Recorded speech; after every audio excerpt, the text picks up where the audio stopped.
Όπως είπαμε για το έδαφος, έχουμε πολλές και διαφορετικές δυνατότητες. Πάμε να τις δούμε μία-μία.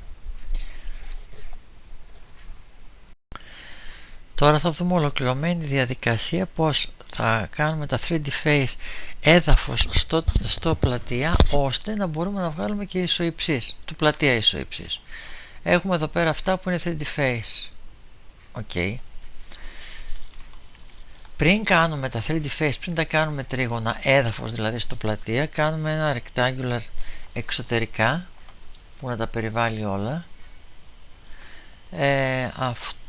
Άστο έτσι. Αυτό πάμε και για να δούμε την γραμμή που θα δημιουργήσουμε, πάμε και κάνουμε το χρώμα μπλε, είναι καλύτερο, και πληκτρολογούμε BO για να μας κάνει μία boundary. Τι θέλουμε να είναι εξωτερική από τα 3D faces και θα χτυπήσουμε κάπου εδώ ώστε να μας κάνει, να μας περιβάλλει εξωτερικά αυτά εδώ τα 3D faces. Οπότε χτυπάμε εδώ πέρα, εδώ. Τώρα θα τη βρει, θα μας την εμφανίσει σαν μπλε γραμμή και μετά θα μετατρέψουμε εμείς τα τρίγωνά μας.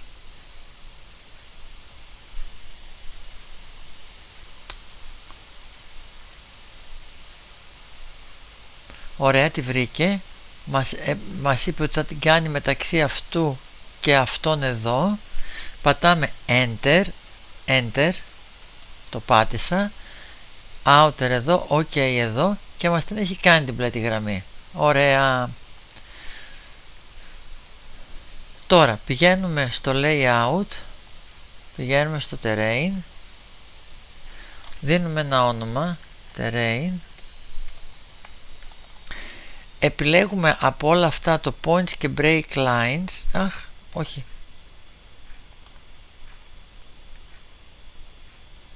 τα 3D face πρέπει να τα κάνουμε πρώτα Region και Explode.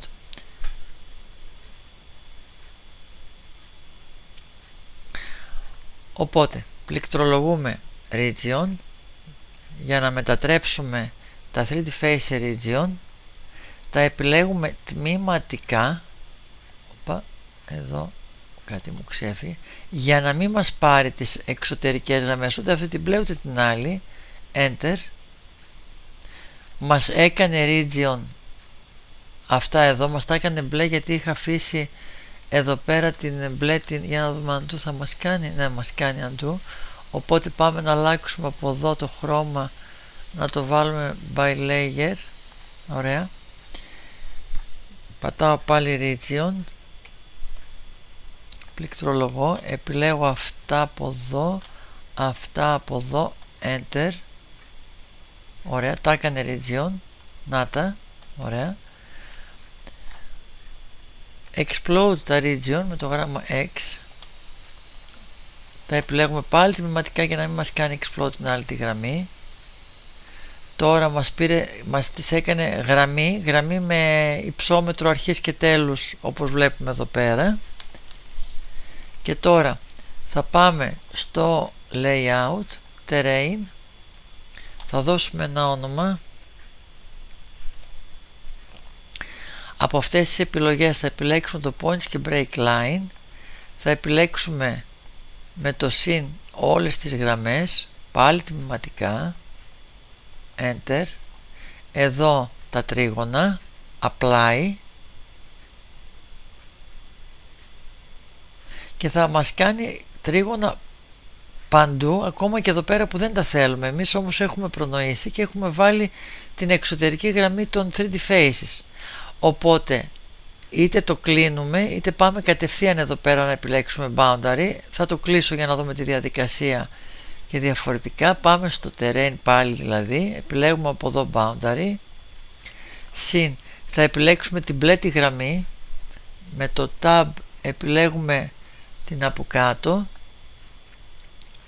outer, apply,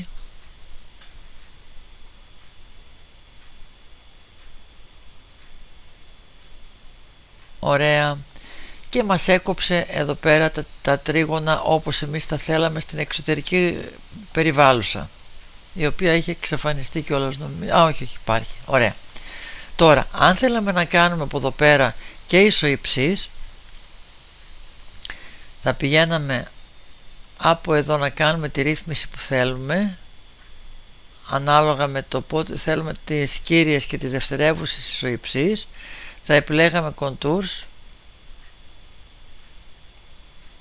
Ας το δούμε και αυτό. Ανά 2 μέτρα, ας μας τις βάλει ανά 1 μέτρο, και εδώ ας μας τις βάλει ανά 5 μέτρα. Δεν θυμάμαι τώρα τι υψόμετρα έχουμε. Εδώ μπορούμε, αν θέλουμε, να προσθέσουμε και τα σημεία για να βλέπουμε και τα υψόμετρα.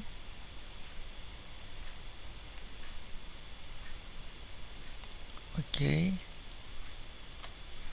Ωραία, και μας έκανε και τις ισοϊψείς.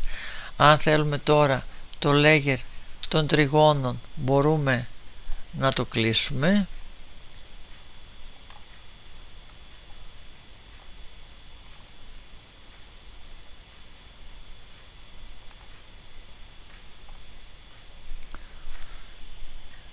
Yes. Αυτό είναι το έδαφος, είναι το DTM Triangles, και αυτό το κλείνουμε. Ωραία. Και αυτές είναι οι ισοϊψείς μας. Δεν μ' αρέσουν εμένα επειδή κάνουν εδώ πέρα έτσι απότομες γωνίες, και γι' αυτό δεν μ' αρέσουν. Αν θέλουμε να κάνουμε εγγραφή των υψομέτρων των ισοϊψών, πηγαίνουμε εδώ στο Layout,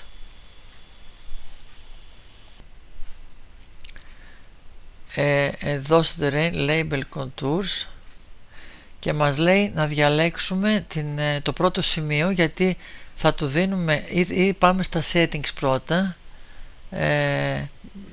προσδιορίζουμε το υψόμετρο και τα δεκαδικά. Αν θέλουμε μόνο τις κύριες ή και τις δευτερεύουσες, εγώ θα του πω τώρα όλες. Οπότε πηγαίνοντας, χτυπώντας εδώ ένα σημείο και εδώ, μας βάζει τα υψόμετρα.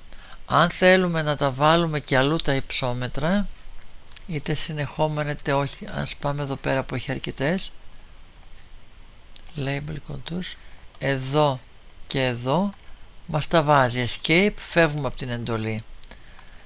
Διαφορετικά, αν το κάνουμε συνεχόμενα χωρίς να φύγουμε από την εντολή, εδώ, εδώ,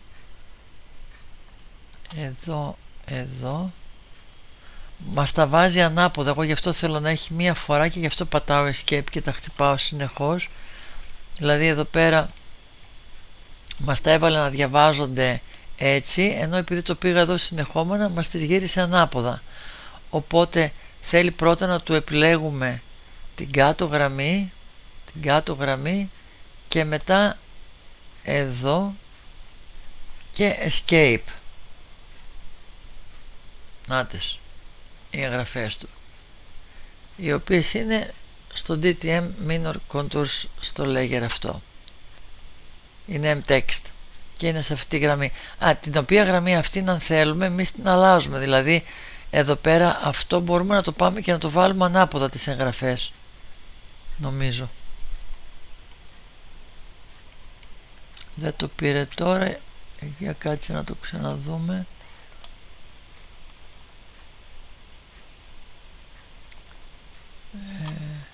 Ναι, το μετακινεί, αλλά το μετακινεί δεν το αντιστρέφει.